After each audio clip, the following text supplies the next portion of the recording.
اهلا بيكم في حلقه جديده من اونيفيرس واتشر. النهارده هنتكلم عن فيلم دي سي جديد بيردز اوف براي، او بالعربي طيور الجارحه.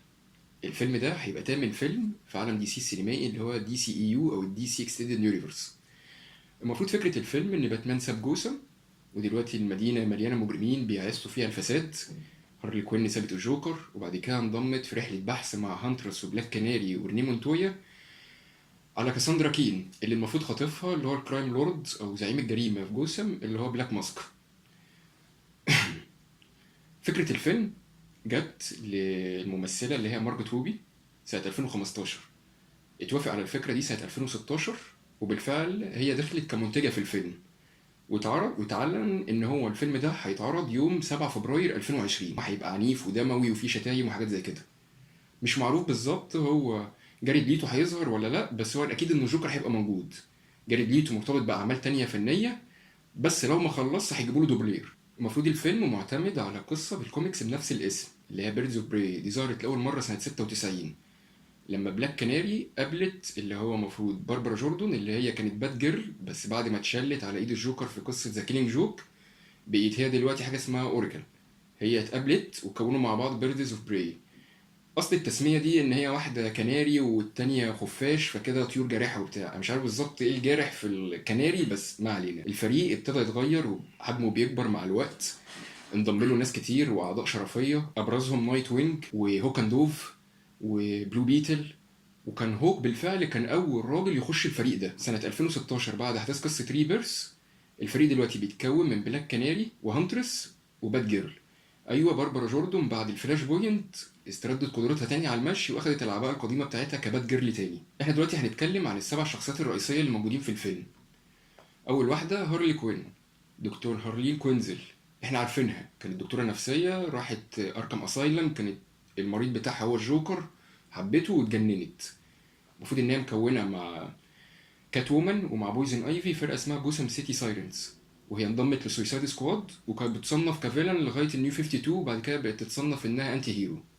تاني واحده بلاك كاناري، دي المفروض واحده اسمها دينا لانس، تبقى هي ميتا هيومن يعني واحده عندها قدرات، تبقى بنت بلاك كاناري الاولى اللي هي دينا دريك. بقيت بلاك كاناري على الرغم من معارضه امها للموضوع ده انضمت للجاستس ليج، وهي قائده مثاليه وخبيره استراتيجيه من الطراز الرفيع. وهي جت فتره اللي نتابع الافلام بتاعت الانيميشنز او مسلسل الانيميشن بتاع جاستس ليج اللي كان في بدايه الالفينات، جات لها فتره كانت هي الليدر بتاعت جاستس ليج. قابلت جرين ارو واتجوزوا. وبعد في قصه ريبيرس لما وولي ويست رجع من السبيد فورس، كان اكتر حاجه مستغربها من الحاجات اللي هي متغيره بعد ما دكتور مانهاتن شال 10 سنين من ذاكره كل الابطال، كان اكتر حاجه مستغربها ان ازاي جرين ارو مش متجوز بلاك كاناري ومش عارفين بعض. بلاك كاناري زي ما قلنا هي خبيرة استراتيجية عالية، وعندها بتجيد الفنون القتالية تقريبا كلها وهاند تو هاند كومبات ممتاز.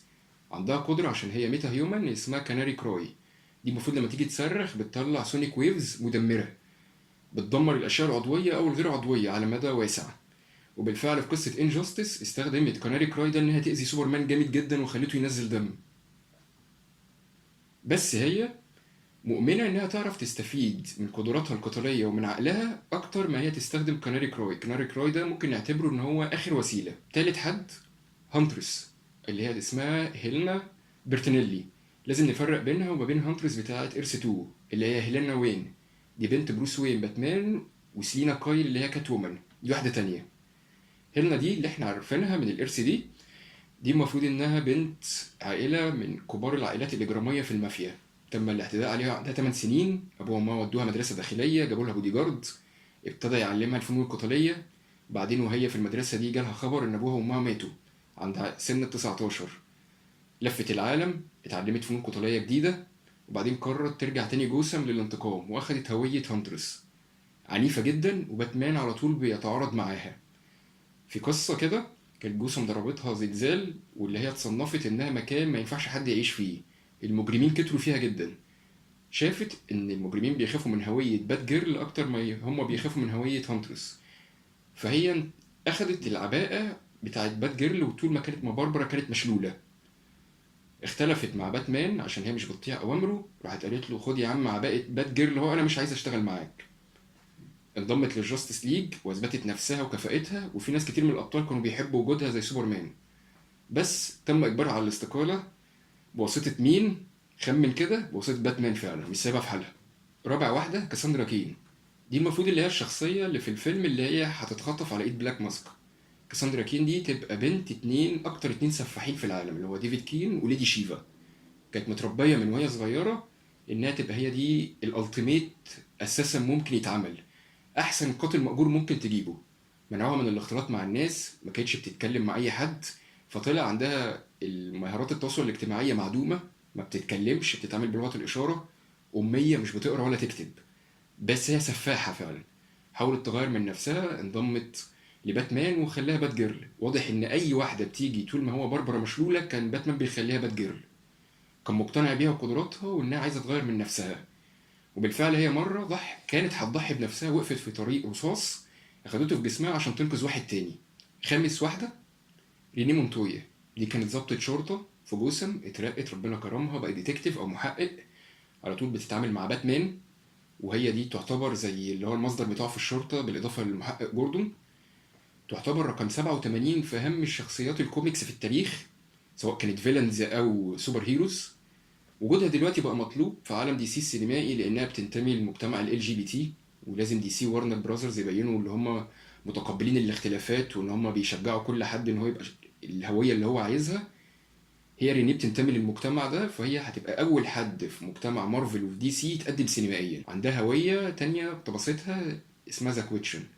المفروض كده بترش غاز على وشها بيخلي ملامحها مطموسة كده، ما تشوفش ملامح في وشها.